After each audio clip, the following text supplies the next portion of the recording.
ପଣସ କଠା ସରିବା ପୂର୍ବରୁ ବିନା ପିଆଜ ରସୁଣରେ ପଣସର ଏହି ସୁଆଦିଆ ତରକାରୀକୁ ଥରେ ମାତ୍ର ବନାନ୍ତୁ। ଦୁଇଟି ଖାସ୍ ମସଲା ଦେଇ ବନେଇବା, ଯାହା ପାଇଁ ଏହି ତରକାରୀର ସ୍ୱାଦ ଆପଣଙ୍କ ମନରୁ ଜମା ବି ଯିବ ନାହିଁ। ଭିଡ଼ିଓ ଭଲ ଲାଗିଲେ ଭିଡ଼ିଓକୁ ଲାଇକ୍ କରନ୍ତୁ, ନିଶ୍ଚୟ ଗୋଟେ ସେୟାର କରନ୍ତୁ। ଚ୍ୟାନେଲରେ ଯଦି ନୂଆ ଅଛନ୍ତି ତଳେ ଥିବା ବ୍ଲାକ୍ କଲର୍ ସବସ୍କ୍ରାଇବ୍ ବଟନରେ ପ୍ରେସ୍ କରି ପ୍ଲିଜ୍ ଚ୍ୟାନେଲକୁ ସବସ୍କ୍ରାଇବ୍ କରନ୍ତୁ। ଆଉ ନୂଆ ନୂଆ ଭିଡ଼ିଓର ନୋଟିଫିକେସନ୍ ପାଇବା ପାଇଁ ବେଲ୍ ଆଇକନ୍ର ଅଲ୍ ଅପସନ୍ରେ ପ୍ରେସ୍ କରନ୍ତୁ। ଜୟ ଜଗନ୍ନାଥ, ମୁଁ ସସ୍ମିତା ଆପଣ ସମସ୍ତଙ୍କୁ ସ୍ୱାଗତ କରୁଛି ସସ୍ମିତା ଷ୍ଟାର କିଚେନକୁ। ଆଜିର ଏହି ସୁଆଦିଆ ତରକାରୀ ବନେଇବା ପାଇଁ ଏଠି ମୁଁ ନେଇଛି 400 ଗ୍ରାମର ପଣସ କଠା। ପଣସ କଠାକୁ ସହଜ ଉପାୟରେ କେମିତି କାଟିବେ ତାର ଭିଡ଼ିଓ ଆମ ଚ୍ୟାନେଲରେ ଅଛି, ଆପଣମାନେ ଦେଖିପାରିବେ। ନହେଲେ ଲିଙ୍କ ଡେସ୍କ୍ରିପ୍ସନ୍ ବକ୍ସରେ ଅଛି, ସେଥିରୁ ବି ଦେଖିପାରିବେ। ଏବେ ଗୋଟେ କୁକର ନେବା, କୁକରରେ ପଣସକୁ ଦେବା, ସ୍ୱାଦ ଅନୁସାରେ ଲୁଣ, ଅଳ୍ପ ହଳଦୀ ଗୁଣ୍ଡ, ଅଳ୍ପ ତେଲ ଦେବା। ତେଲ ଦେଇ ପଣସକୁ ସିଝାଇଲେ ସେଇ ଜାଗାରେ ପଣସର ଅଠା ଲାଗିନଥାଏ। ତାପରେ ଆମେ ପାଣି ଦେବା, ପଣସ ବୁଡ଼ିବ ତା ଉପରକୁ ପାଣି ଦେବେ। ପାଣି ଦେଇସାରିବା ପରେ ଗ୍ୟାସ୍ ଉପରେ ହାଇ ଫ୍ଲେମ୍ରେ ଗୋଟେ ହୁଇସିଲ୍ ଦେବା, ତାପରେ ଲୋ ଫ୍ଲେମ୍ରେ 2ଟି ହୁଇସିଲ୍ ଦେଇ ବାହାରକୁ ବାହାର କରି ଆଣିବା। ପ୍ରେସର ରିଲିଜ୍ ହେଲା ପରେ ଚାଲନ୍ତୁ ପଣସକୁ ଚେକ୍ କରିବା। ଦେଖନ୍ତୁ ପଣସ କଠା ଆମର ଭଲ ଭାବରେ ସିଝି ଯାଇଛି। ନିହାତି ଭଲ ଭାବରେ ସିଝେଇ ନେବେ। ଏବେ ପଣସ କଠାକୁ ଗୋଟେ ବଡ଼ ଜାଗାକୁ ବାହାରକୁ ବାହାର କରିବା, ଟିକେ ଥଣ୍ଡା ହେବା ପାଇଁ ଛାଡ଼ିବା। ସେଇ ଭିତରେ ଚାଲନ୍ତୁ ତରକାରୀ ପାଇଁ ମସଲା ବନେଇବା। ମସଲା ପାଇଁ ଏଇଠି ମୁଁ ନେଇଛି 1 ଇଞ୍ଚର ଅଦା, ରାଗ ପାଇଁ ଗୋଟେ କଞ୍ଚା ଲଙ୍କା, ଗୋଟେ ବଡ଼ ସାଇଜର ଦେଶୀ ଟମାଟୋ, ତା ସହିତ ଅଳ୍ପ କିଛି ଧନିଆ ପତ୍ର ନାଡ଼ ସହିତ ଦେବା। ଯଦି ଧନିଆ ପତ୍ର ଥିବ ନିଶ୍ଚୟ ଦେବେ। ତା ସହିତ ଗୋଟେ ଛୋଟ ଚାମଚ କଞ୍ଚା ଜିରା।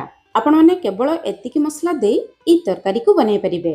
ଯେହେତୁ ବିନା ପିଆଜ ରସୁଣ ତରକାରୀ, ଆମେ 3-4ଟି କାଜୁ, ଗୋଟେ ଛୋଟ ଚାମଚ ଚାରମଗଜ ଦେବା। ଏହି ତରକାରୀର ଟେଷ୍ଟ ବହୁତ ବଢ଼ିଆ ଆସିବ। ଯଦି ଥିବ ଦେବେ, ନଥିଲେ ସେମିତି ବନେଇବେ। 3-4 ଚାମଚ ପାଣି ଦେଇ ମସଲାକୁ ଚିକଣ କରି ବାଟି ଆଣିବା। ଏବେ ଆମ ରେଡ଼ି ହୋଇଗଲା ଆଜିର ତରକାରୀ ପାଇଁ ସ୍ପେଶିଆଲ ମସଲା। ଚାଲନ୍ତୁ ତରକାରୀ ବନେଇବା ଷ୍ଟାର୍ଟ କରିବା। କଢ଼େଇ ଗରମ କରି 2 ଛୋଟ ଚାମଚ ତେଲ ଗରମ କରିବା। ଏହି ତରକାରୀ ପାଇଁ ବେଶୀ ତେଲ ଦେବା ଦରକାର ନାହିଁ। ତେଲ ଗରମ ହୋଇଯିବା ପରେ ଅଧା ଚାମଚ ଜିରା, ଗୋଟେ ତେଜପତ୍ର, 2-3 ପିଞ୍ଚ ହିଙ୍ଗୁ ଦେବା। ବିନା ପିଆଜ ରସୁଣ ତରକାରୀରେ ଅଳ୍ପ ହିଙ୍ଗୁ ଦେଲେ ବହୁତ ବଢ଼ିଆ ବାସ୍ନା ଆସେ। ଜିରା ତେଲରେ ଫୁଟିଯିବା ପରେ ବାଟି ରଖିଥିବା ମସଲାକୁ ଦେବା। ଗିନା ଧୋଇ 2-3 ଚାମଚ ପାଣି ଦେବା। ଏବେ ମସଲାରେ କେବଳ ମସଲା ପାଇଁ ଅଳ୍ପ ଲୁଣ ଦେବା, ଅଳ୍ପ ହଳଦୀ ଗୁଣ୍ଡ, ଅଳ୍ପ ରାଗ ଲଙ୍କା ଗୁଣ୍ଡ, ତରକାରୀରେ ଭଲ କଲର୍ ପାଇଁ ଗୋଟେ ଛୋଟ ଚାମଚ କାଶ୍ମୀରୀ ଲଙ୍କା ଗୁଣ୍ଡ ଦେବା। ଯେହେତୁ ମସଲାରେ ଆମେ କାଜୁ ଆଉ ଚାରମଗଜ ଦେଇଛୁ, ଏହି ମସଲା କଷିବା ସମୟରେ କଢ଼େଇ ତଳେ ଲାଗିଯିବ ଆଉ ଉପରକୁ ଛିଟିକି ଆସିବ। ସେଥିପାଇଁ ଲୋ ମିଡ଼ିୟମ୍ ଫ୍ଲେମ୍ରେ ମସଲାକୁ କଭର କରିବା, କିନ୍ତୁ ମଝିରେ ଥରେ 2 ଥର ଗୋଳେଇ ଦେଇ ମସଲାରୁ ତେଲ ବାହାରିବା ପର୍ଯ୍ୟନ୍ତ କଷିବା। ସେଇ ଭିତରେ ଚାଲନ୍ତୁ ତରକାରୀ ପାଇଁ ଆଉ ଗୋଟେ ମସଲା ବନେଇବା। ଗୋଟେ ଗିନାରେ 2 ବଡ଼ ଚାମଚ ଫ୍ରେଶ୍ ଦହି ନେବା। ସେଇ ଦହିରେ ଅଧା ଛୋଟ ଚାମଚ ଜିରା ଗୁଣ୍ଡ, ଗୋଟେ ଛୋଟ ଚାମଚ ଧନିଆ ଗୁଣ୍ଡ ଅଧିକ ଦେବେ, ଅଧା ଛୋଟ ଚାମଚ ଗରମ ମସଲା ଗୁଣ୍ଡ ଦେବା। ତାପରେ ସବୁ ଗୁଣ୍ଡ ମସଲା ଗୁଡ଼ିକୁ ଦହି ସହିତ ଭଲ ଭାବରେ ମିଶାଇବା। ଗୁଣ୍ଡ ମସଲା ଗୁଡ଼ିକୁ ଦହି ସହିତ ମିଶାଇକି ଦେଲେ ପ୍ରଥମ କଥା ଦହି ମସଲାରେ ଫାଟି ନଥାଏ, ଦ୍ୱିତୀୟ କଥା ଗୁଣ୍ଡ ମସଲାର ଟେଷ୍ଟ ତରକାରୀରେ ବହୁତ ବଢ଼ିଯାଏ। ଏବେ ଆମର ଦହି ମସଲା ରେଡ଼ି ହୋଇଗଲା। ସେପଟେ ଚାଲନ୍ତୁ ଟମାଟୋ ମସଲାକୁ ଚେକ୍ କରିବା।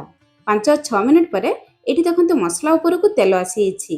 ଯେହେତୁ ମସଲାରେ କାଜୁ ଆଉ ଚାରମଗଜ ଦେଇଥିଲୁ, ସେଥିପାଇଁ ମସଲାରୁ ବହୁତ ତେଲ ବାହାରିଛି। ଏବେ ଆମେ ଗ୍ୟାସ୍ର ଫ୍ଲେମ୍ ପୁରା ଲୋ ରଖିବା। ଗୋଳେଇ ରଖିଥିବା ଦହି ମସଲାକୁ ଦେବା। 2-3 ଚାମଚ ପାଣି ଦେବା। ତରକାରୀର ଟେଷ୍ଟ ବଢ଼ାଇବା ପାଇଁ ଗୋଟେ ଛୋଟ ଚାମଚ କସୁରୀ ମେଥି ପତ୍ର ଦେବା। ତାପରେ ଲୋ ଫ୍ଲେମ୍ରେ ଦହି ମସଲାକୁ କଷିବା। ପ୍ରଥମେ ଲୋ ଫ୍ଲେମ୍ରେ ଦହି ମସଲାକୁ କଷିଲେ ଦହି ମସଲାରେ ଫାଟି ନଥାଏ। ମସଲା ଏମିତି ଫୁଟିବା ଷ୍ଟାର୍ଟ ହେଲେ ମିଡ଼ିୟମ୍ ଫ୍ଲେମ୍ରେ ମସଲାରୁ ତେଲ ବାହାରିବା ପର୍ଯ୍ୟନ୍ତ ଭଲ ଭାବରେ କଷିବା। ଏମିତି ତେଲ ବାହାରିଗଲେ ଜାଣିବେ ମସଲା ଭଲ ଭାବରେ କଷି ଯାଇଛି। ଏବେ ତରକାରୀରେ ଝୋଳ ପାଇଁ ଆମେ ଗରମ ପାଣି ଦେବା। ପାଣି ଟିକେ ଅଧିକ ଦେବେ। କାହିଁକି ଅଧିକ ଦେବେ ସେ କଥା ମୁଁ ପରେ କହିବି। ପାଣି ଦେବା ପରେ ଲୋ ମିଡ଼ିୟମ୍ ଫ୍ଲେମ୍ରେ 5-7 ମିନିଟ୍ ପର୍ଯ୍ୟନ୍ତ ଝୋଳକୁ ଭଲ ଭାବରେ ଫୁଟିବା ପାଇଁ ଛାଡ଼ିବା। ସେଇ ଭିତରେ ଚାଲନ୍ତୁ ସିଝେଇ ରଖିଥିବା ପଣସକୁ ଆମେ ଚକଟି ନେବା। ଆପଣ ଚାହିଁଲେ ହାତରେ ଚକଟି ନେଇପାରିବେ, କିନ୍ତୁ ଭଲ ଭାବରେ ଚକଟି ନେବେ। ବେଶୀ ବଡ଼ ଖଣ୍ଡ ରଖିବେ ନାହିଁ। ଏବେ ପଣସରେ ସ୍ୱାଦ ଅନୁସାରେ ଲୁଣ ଦେବା। ଯେହେତୁ ବିନା ପିଆଜ ରସୁଣ ତରକାରୀ, କେବଳ ଅଧା ଇଞ୍ଚ ଅଦା କୋରା, ଗୋଟେ କଞ୍ଚା ଲଙ୍କା ଛୋଟ ଛୋଟ କରି କାଟିକି ଦେବା। ବେଶ କିଛି ଧନିଆ ପତ୍ର ଦେବା। ଅଧା ଛୋଟ ଚାମଚରୁ ବି ଟିକେ କମ୍ ହଳଦୀ ଗୁଣ୍ଡ, ଅଧା ଛୋଟ ଚାମଚ କାଶ୍ମୀରୀ ଲଙ୍କା ଗୁଣ୍ଡ, ରାଗ ପାଇଁ କଞ୍ଚା ଲଙ୍କା ଦେଇଥିଲେ, ଅଧା ଛୋଟ ଚାମଚ ଜିରା ଗୁଣ୍ଡ, ଅଧା ଛୋଟ ଚାମଚ ଧନିଆ ଗୁଣ୍ଡ, ଅଧା ଛୋଟ ଚାମଚ ଗରମ ମସଲା ଗୁଣ୍ଡ ଦେବା। ତାପରେ ବାଇଣ୍ଡିଂ ପାଇଁ ପ୍ରଥମେ 3 ବଡ଼ ଚାମଚ ବେସନ ଦେଇଥିବା, ଗୋଳେଇ ସାରିବା ପରେ ଯଦି ଦରକାର ପଡ଼ିବ ଦେଖିକି ବେସନ ଦେବା। ତାପରେ ସବୁ ଜିନିଷକୁ ଭଲ ଭାବରେ ଗୋଳେଇ ନେବା। ପ୍ରିୟ ଦର୍ଶକ ବନ୍ଧୁ, ଆପଣମାନେ କେଉଁଠୁ ଭିଡ଼ିଓ ଦେଖୁଛନ୍ତି ଦୟାକରି ମୋତେ କମେଣ୍ଟସ୍ କରି ଜଣାଇବେ, ତାହେଲେ ମୁଁ ଆପଣମାନଙ୍କୁ ଧନ୍ୟବାଦ ଜଣାଇ ପାରିବି। ଗୋଳେଇ ସାରିବା ପରେ ଆଉ ଗୋଟେ ବଡ଼ ଚାମଚ ବେସନ ଦେବା। 400 ଗ୍ରାମ ପଣସ ପାଇଁ ଟୋଟାଲ ଆମେ 4 ବଡ଼ ଚାମଚ ବେସନ ବ୍ୟବହାର କଲେ। এই ଭାଗ ମାପ ଆପଣମାନେ ଟିକେ ମନେ ରଖିବେ। ଏବେ ମିକ୍ସଚରରୁ ଅଳ୍ପ ଅଳ୍ପ ଆଣି ଛୋଟ ଛୋଟ ଗୋଲା ବନେଇବା। ବେଶୀ ବଡ଼ ସାଇଜର ଗୋଲା ବନେଇବେ ନାହିଁ, ନହେଲେ ମସଲା ଭିତରକୁ ଯାଇପାରିବ ନାହିଁ। ଏଠି ଆମ ରେଡ଼ି ହେଇଗଲା ପଣସ କୋପ୍ତା ବଲ୍ସ। ଚାଲନ୍ତୁ କୋପ୍ତା ବଲ୍ସ ଗୁଡ଼ିକୁ ଛାଣିବା। ଛାଣିବା ପାଇଁ ତେଲକୁ ମିଡ଼ିୟମ୍ ହାଇ ଫ୍ଲେମ୍ରେ ଭଲ ଭାବରେ ଗରମ କରିବା। କଢ଼େଇରେ ଯେତିକି କୋପ୍ତା ବଲ୍ସ ଧରିବ ଏକାଥରେ ସେତିକି ଦେବେ। ତାପରେ ମିଡ଼ିୟମ୍ ଫ୍ଲେମ୍ରେ ପ୍ରଥମେ 2ରୁ 3 ମିନିଟ୍ ପର୍ଯ୍ୟନ୍ତ ତଳପଟକୁ ଛାଣିବା ପାଇଁ ଛାଡ଼ିବା। 2-3 ମିନିଟ୍ ପରେ ଉପର ଅଂଶ ଟିକେ ଶୁଖିଲା ହେଇଯିବା ପରେ କୋପ୍ତା ବଲ୍ସ ଗୁଡ଼ିକୁ ତଳପଟକୁ ଓଲଟାଇବା। ତାପରେ ଲୋ ମିଡ଼ିୟମ୍ ଫ୍ଲେମ୍ରେ ଏପଟ ସେପଟ କରି ପୁରା ଲାଲ କଲର୍ ହେଲା ପର୍ଯ୍ୟନ୍ତ ଆମେ କୋପ୍ତା ବଲ୍ସ ଗୁଡ଼ିକୁ ଛାଣିବା। ହାଇ ଫ୍ଲେମ୍ରେ ଛାଣିଲେ ଉପର ଅଂଶ ବହୁ ଜଲ୍ଦି ଲାଲ କଲର୍ ହେଇଯିବ, ଭିତରେ ଭଲ ଭାବରେ ସିଝି ପାରିବ ନାହିଁ। ଲୋ ମିଡ଼ିୟମ୍ ଫ୍ଲେମ୍ରେ ଏମିତି ଲାଲ କଲର୍ ହେଇଯିବା ପରେ ଆମେ ବାହାରକୁ ବାହାର କରି ଆଣିବା। ଦେଖନ୍ତୁ ସବୁ କୋପ୍ତା ବଲ୍ସ ଗୁଡ଼ିକ ତେଲରେ ଜମା ଫାଟି ନାହିଁ କିମ୍ବା ଖୋଲି ନାହିଁ। ସେମ୍ ପ୍ରୋସେସ୍ରେ ବଳକା କୋପ୍ତା ବଲ୍ସ ଗୁଡ଼ିକୁ ଛାଣି ନେବା। ଛାଣି ସାରିବା ପରେ ଯଦି ଆପଣମାନେ ତରକାରୀ ନ ବନେଇ ଏମିତି ସ୍ନାକ୍ସ ହିସାବରେ ଖାଇବେ ତାହେଲେ ବି ବହୁତ ବଢ଼ିଆ ଲାଗିବ। ଏଠି କୋପ୍ତା ବଲ୍ସ ଗୁଡ଼ିକ ଦେଖନ୍ତୁ ପୁରା ଛେନା ଭଳି କଅଁଳିଆ ହେଇଛି।